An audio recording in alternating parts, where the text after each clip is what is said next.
Hello, Captain. The raw water pump is the heart of your cooling system. It draws salt water from the ocean and circulates it through your engine while lowering your engine's temperature. The procedure of checking and changing your impeller must be done every 300 hours of operation or whenever the engine is overheating.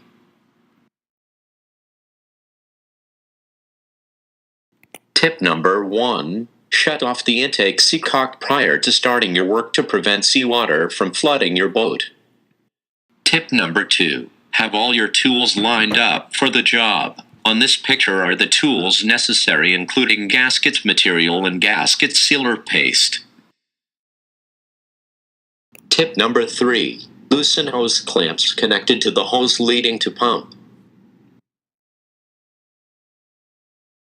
Tip number 4. Loosen and remove screws which hold pump in place. Tip number 5. Remove pump from engine.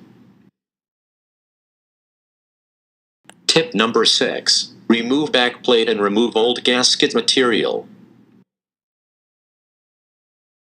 Tip number 7. Remove impeller using 2 screwdrivers as shown on picture. Check impeller thoroughly if there is any cracking or signs of wear. It is time for a new one. Tip number 8. Mark the shape of the pump on a gasket material and cut out with scissors, making sure all screw holes line up properly. Tip number 9. Apply a lubricant to the new impeller and the inside of the pump before placing new impeller inside.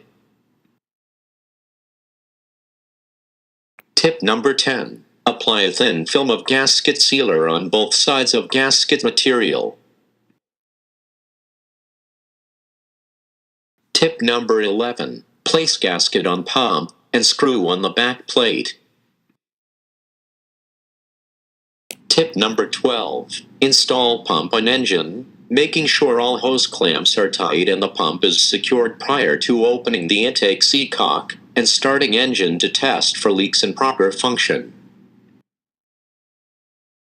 For many more tips to improve your skills and life aboard while cruising to exotic destinations, join our sailing community and subscribe to our YouTube channel. So long and fair winds, Captain.